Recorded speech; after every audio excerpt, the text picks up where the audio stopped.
Toby. Baby Toby. Good morning, Tonga. Good morning! May hindi maamin? Ilabas mo na yan sa akin. Toby in the morning. Uy! Nakakaloka! Toby in the morning! Ciao, Toby in the morning.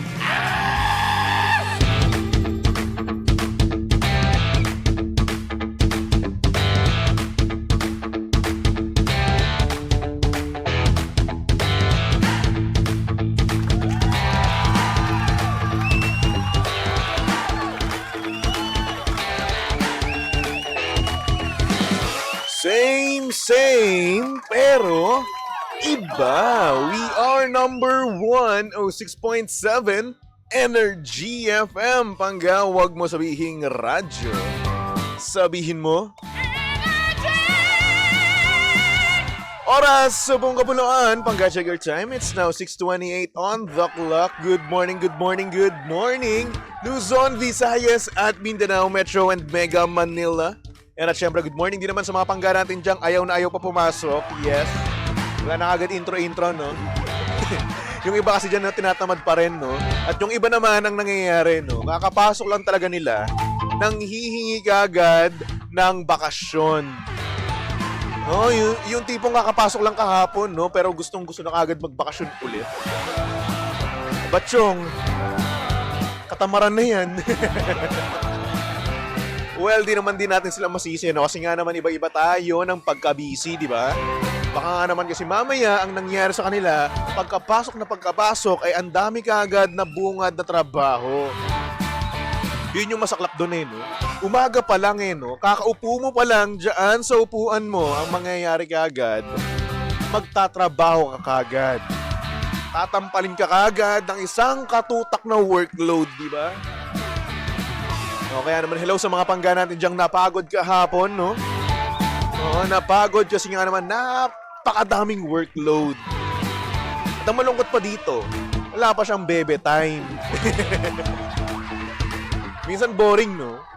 Pag wala kang bebe time, boring magtrabaho. Nakakatamad, di ba?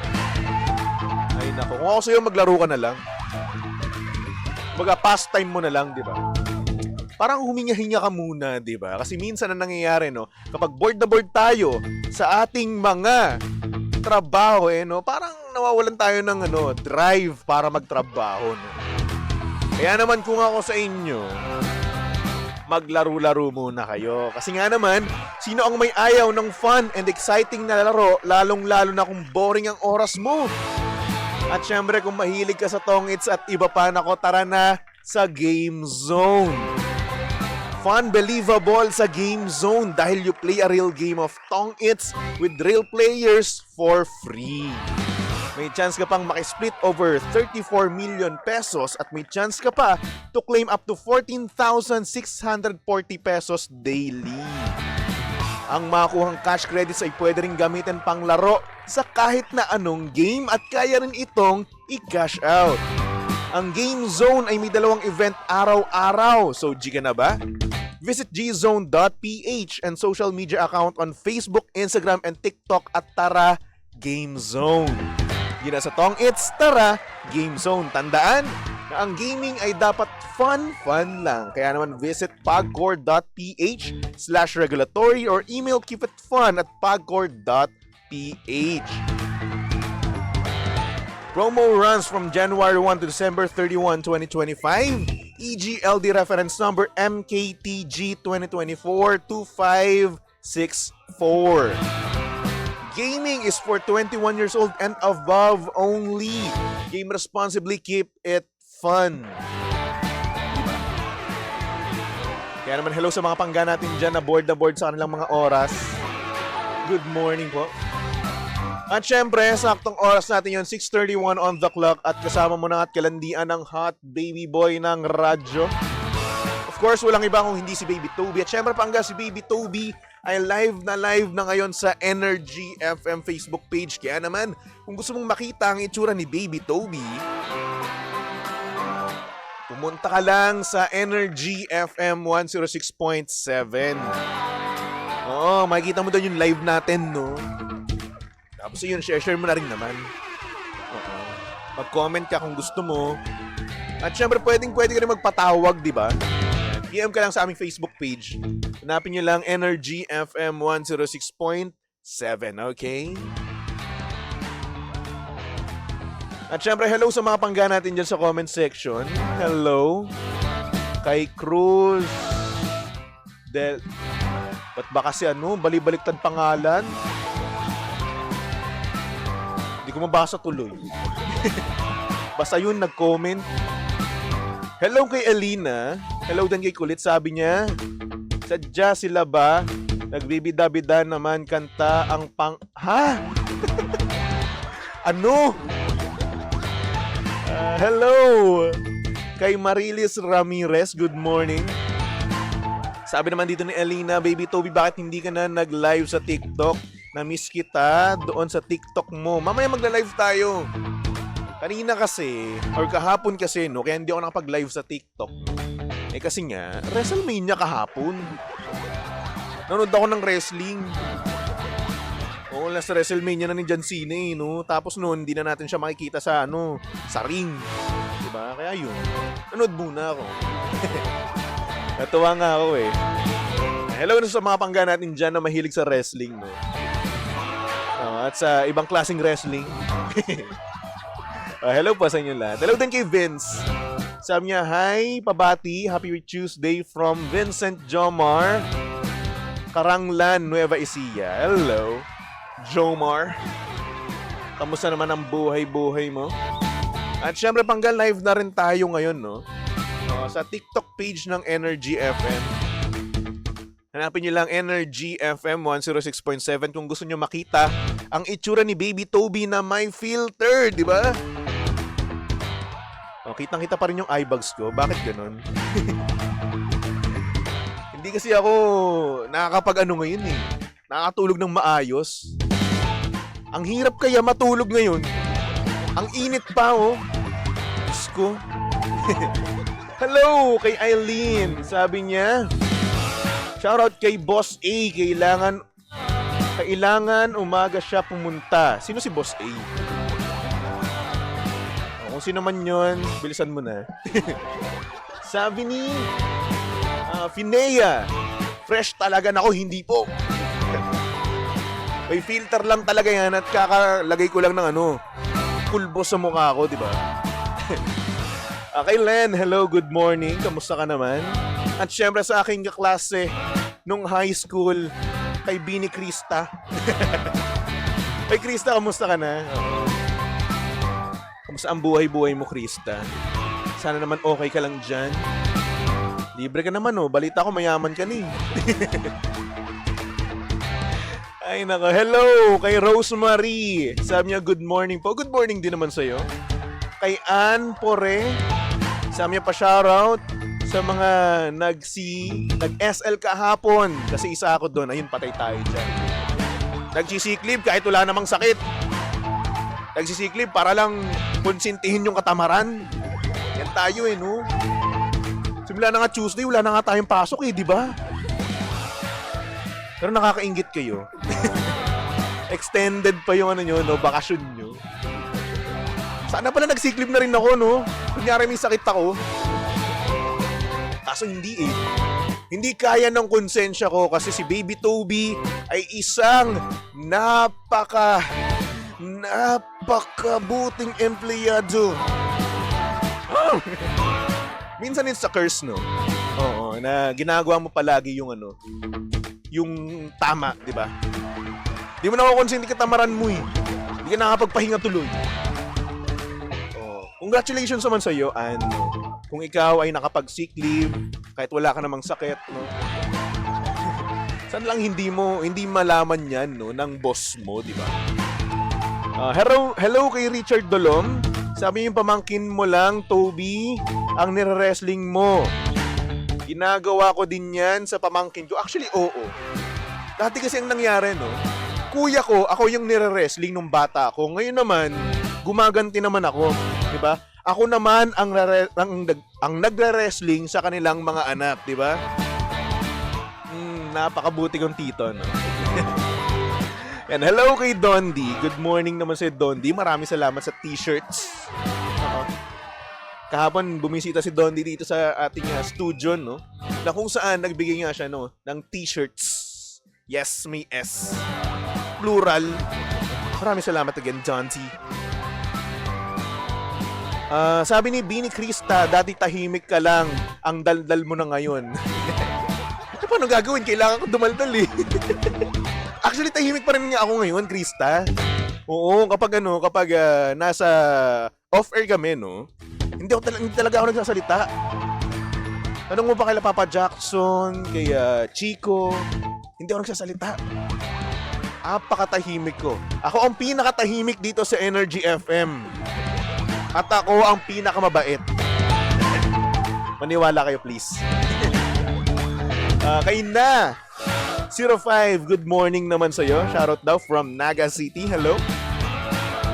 Kay Maraya na may Chinese character na pangalan. Good morning. Uy, Maraya, suot ko yung t-shirt na bigay mo sa akin. No. Halata na dito ng taba-taba ako na. Oo, dati medyo maluwag pa to sa akin eh. Ngayon hindi na, kitang-kita na yung tiyan ko. Ay nako. Yan talaga buhay. Ang sarap kumain, di ba? Ay nako, anyway. Mga pangga, meron tayo ngayong sender. Kaya naman, ipasok na natin yan dito sa TT in the morning. Oh yeah, TT in the morning.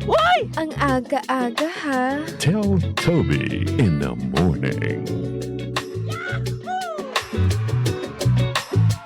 Gusto ko lang i-share sa inyo yung punong technical namin dito, nag-jumping jacks. Ayaw makatulog.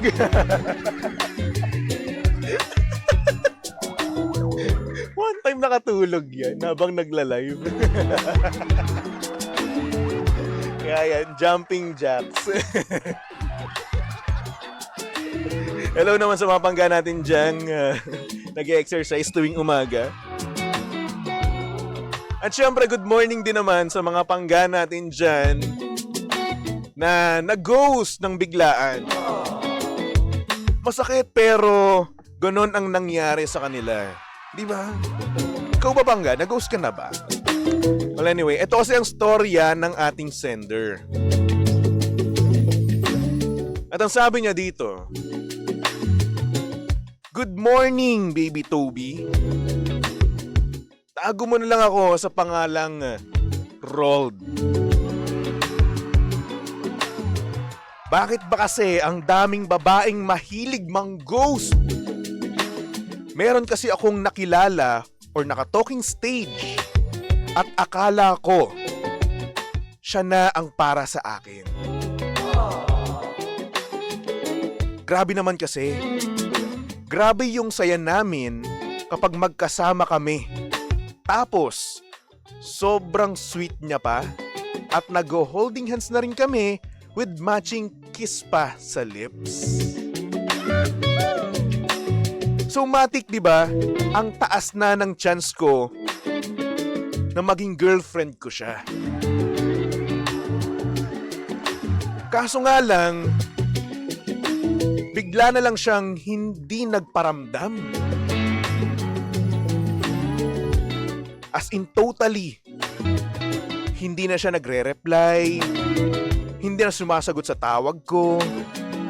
At nung malaon, nakita ko na lang na in-unfriend niya ako bigla.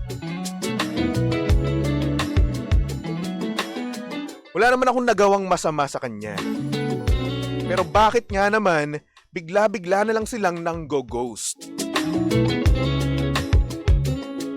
Ang hirap na naman ng ganito.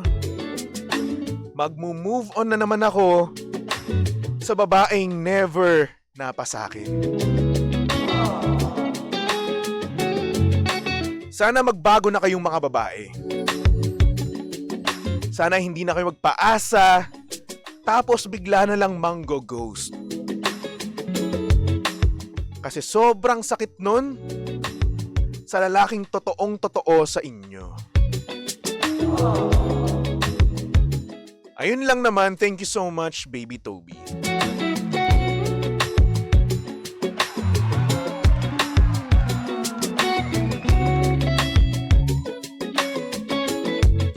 Anyway, at isa na namang lalaki ang nasaktan, pinaasa at ginost, na ngayon nagmo-move on. Ikaw ba? Nag-ghost ka na ba? Yung tipong akala mo kayong-kayo na talaga, di ba? Kasi gano'n naman talaga yun, no? Kapag nandun kayo sa talking stage na yun, no? Parang kasing feeling nyo na ang gaang na yun, no? Parang siya na talaga yun, no? Ramdam na ramdam nyo na. Kasi syempre, di ba, kapag talking stage, di ba? Diyan. Oo, diyan ang honeymoon phase. Na kung saan kilig dito, kilig doon, di ba? Banat dito, banat doon. Unang holding hands, ayan. Kilig to the bone. Unang kiss, no? Kahit man sa lips man yan or hindi naman kaya sa cheeks man yan, di ba? Kikiligin at kikiligin ka, par. Kaso nga lang, ang malungkot dito, no? Asadong-asado ka na. Oo, kasi nga naman, kinikilig ka na eh. At parang ang saya niyong dalawa, di ba? To the point nga na, bigla mo lang marirealize na, siya na ang gusto ko. Siya na ang forever ko, di ba? Kahit wala pang kayo, no? Nai-imagine mo na kaagad yung future nyo together, no? At mas advanced pa nga, no, kapag nai-imagine mo na yung magiging wedding nyo, par. Oo, nangyayari yun. Di ba? Kaya naman hello sa mga pangga natin dyan, Delulu, no? Oo, hindi kayo nag-iisa. Kasi ganoon naman talaga tayo, eh, no? Kapag gustong gusto natin yung tao, no? Whether kayo na or hindi pa, no? I-imaginein mo ang lahat ng mga masayang bagay, di ba? Lahat ng mga nakakakilig. Kasi gusto mo na siya, eh. Di ba? Eh kaso nga lang, dumating yung panahon na bigla ka na lang niyang iniwan. Bigla na lang siyang nagpasya na hindi ka na lang kausapin. Bigla na lang dumating yung panahon na bigla ka na lang niyang in-unfriend at nakita mo na lang yun at nabigla ka, di ba? Na syempre hindi ka ready dyan, eh, no? Hindi ka ready kasi akala mo na may future kayo together, di ba? But hindi na talaga natin nakukuha yung talagang para sa atin, eh, no? Talagang gustong-gusto natin, no? Minsan hindi yan binibigay sa atin. At minsan, akala natin sila na talaga, pero yun naman pala, lesson lang mismo, no? Lesson lang sa pagkatao natin para mas maging ready tayo sa totoong taong para talaga sa atin. Yung tipong binigay niya para sa atin mismo, di ba? Ready ka na. No? But then, about naman doon sa pang-ghost, no? Siguro it's a good thing na rin, no? Ako, mas pipiliin ko yun na mag-ghost na lang ako. Oh! Huwag ko lang tatanungin, no? At siguro, may iba rin na mag-agree sa akin, no? Na mas pipiliin nila yung bigla na lang silang nag-ghost, no? Kesa naman, sa paunti-unti ka nang hindi pinapansin. Mas masakit yung ganun. Yung paunti-unti kang hindi na pinapansin, paunti-unti ka nang hindi kinakausap, 'di ba? Yung nagchat-chat nga kayo pero unti-unti naman siyang nagfe-fade, 'di ba? Hanggang sa hindi na lang siya magpaparamdam at parang wala na lang nangyari, no? At least kapag nag-ghost ka, alam mo na kaagad, no? Isang sakitan na lang, no? Kasi kapag unti-unti pa yan, mag-overthink ka pa, eh, no? At syempre, ang mangyayari, yung utak mo magke-create ng mga kung ano-anong imagination, di ba? Saka pa magpapakadelulo ka pa lalo, di ba? At konting react lang sa'yo, no? kikiligin ka, di ba? Na manipulate ka ni. Ay nako. So kung para sa akin, no, it's okay na nag-ghost ka. At least alam mo na kaagad na ayaw niya talaga sa'yo. Kesa dun sa slowly, no? Slowly na kakawala sa'yo. Slowly na hindi ka kakausapin. Magre-reply pero paunti-unti, di ba? Ibang klase. Ibang klase sa feeling yung ganun. Yung torture nun, di ba? Ang sakit.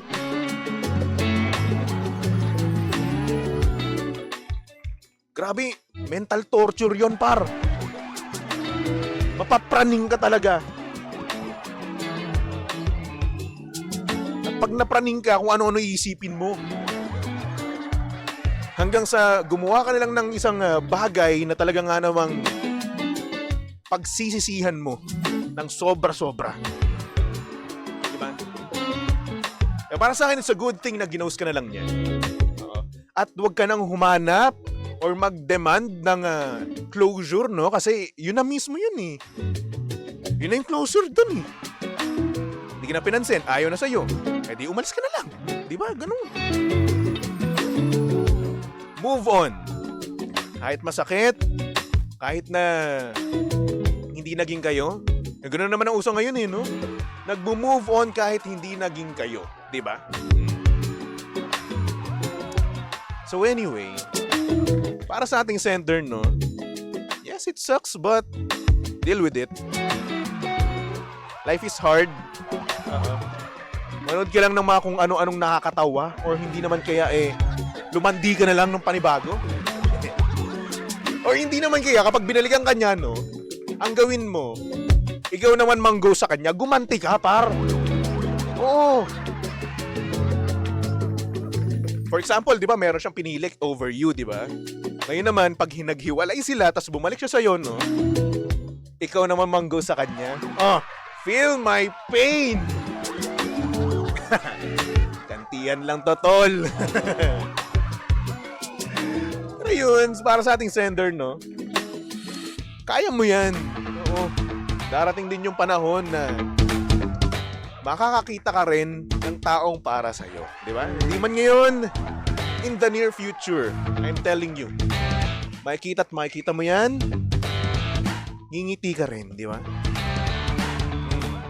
Kaya naman, for our next song, para to sa mga pangga natin dyan na nag-ghost, no? Here's a song from Justin Bieber titled Ghost. Ito lang yan. Sa estasyong same, pero iba. We are number 106.7 Energy FM. Pangga, huwag mo sabihing radyo. Sabihin mo,